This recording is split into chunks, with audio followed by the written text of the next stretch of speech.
چند سردار جو تھے نا، یہ حضرت عمر کے سامنے بیٹھے تھے، اکرمہ بن ابی جہل۔ تو اصحاب صفہ آئے تو حضرت عمر نے کہا بھائی ذرا آپ پیچھے ہو جاؤ، ان کو آگے بٹھا لیا۔ سلمان، بلال، پھر مقداد آئے، صہیب آئے، حضرت عمر نے کہا ذرا پیچھے ہو جاؤ، ان کو آگے بٹھا لیا۔ پھر دوسرے آئے، آپ نے کہا تم ذرا پیچھے ہو جاؤ۔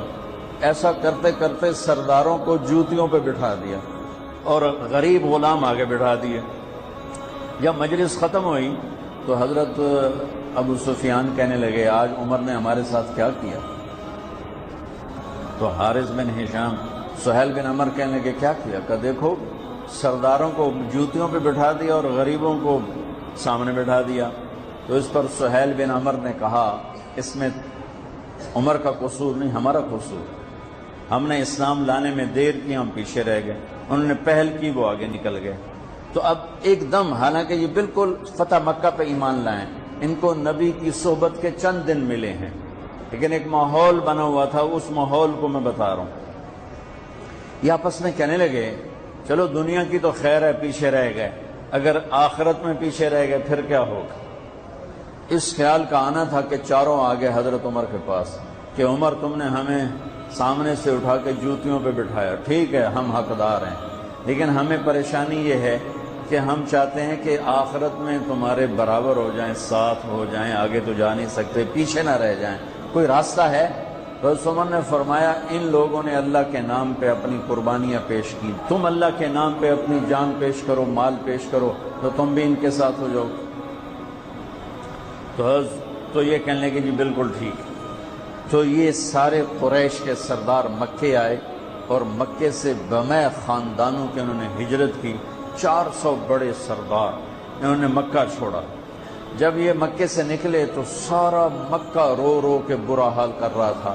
تو حارث بن ہشام رضی اللہ تعالیٰ عنہ، یہ ابو جہل کے بھائی ہیں، ابو جہل کے بھائی ہیں، حکم بن ہشام اس کے یہ بھائی ہیں حارث، یہ کھڑے ہو کر انہوں نے چھوٹی سی تقریر کی، فرمایا کہ دیکھو میرے بھائیوں، اللہ کے نبی نے دعوت دی، ہم پیچھے رہ گئے، ہمارے غلام آگے چلے گئے، اور اتنا آگے گئے ہیں کہ اگر یہ مکے کے پہاڑ سونا بن جائیں اور میں سارے خرچ کر دوں تو ان کے ایک دن کا اجر میں نہیں پا سکتا۔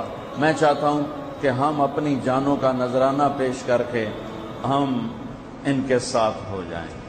یہ قافلہ جب ملک شام پہنچا تو یرموک کی جنگ سر پہ آ چکی تھی۔ یرموک کی جنگ میں رومن امپائر ٹوٹی اور اس کا فیصلہ ہوا اور ان کو شکست ہوئی۔ اس میں 3 لاکھ کا لشکر تھا رومن امپائر کا، اور صحابہ کا لشکر تھا 30,000، تو 10 گنا بڑا لشکر تھا۔ تو 9 دن یہ جنگ چلتی رہی کہ یہ لوگ وہاں پہنچے۔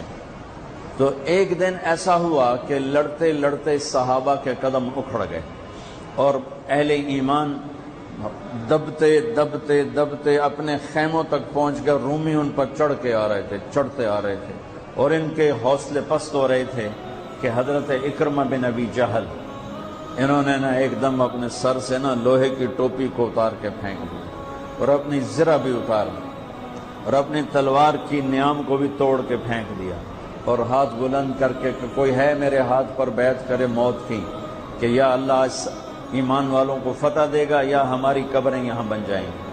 تو خالد ابن ولید اور اکرمہ بن ابی جہل قریبی رشتہ دار ہیں، تو خالد ابن ولید نے حضرت اکرمہ کا ہاتھ پکڑ لیا، کہا کہ نہیں میں تمہیں ایسا نہیں کرنے دوں گا، ہمیں تیری ابھی ضرورت ہے۔ تو انہیں ایسے ہاتھ جھٹکے سے چھڑا کر کہا الیک عنی، الیک عنی کا ویسے ترجمہ تو ہے دفع ہو جا، الیک عنی دفع ہو جا۔ وہ آپس میں رشتہ دار بھی ہیں، صحابہ بھی ہیں، یہ کہہ سکتے ہیں، تو میں صرف ان کی لفظ کا ترجمہ کر رہا ہوں، الیک عنی دفع ہو جا، خالد پیچھے ہٹ جا، با ادب ترجمہ خالد پیچھے ہٹ جا۔ کہ کیوں؟ کہ میں اور میرا باپ ساری زندگی اللہ کے نبی کی دشمنی کی اور ان کے خلاف لڑتے لڑتے لڑتے زندگی گزار دی، آج اس داغ کو دھونے کا دن آیا ہے، آج میں اپنی جان دینا چاہتا ہوں تاکہ میرے دامن پر جو اللہ کے نبی کے ساتھ جنگ کے دھبے ہیں ان کو میں دھو دوں، لہذا میں تیری بات نہیں سنوں گا۔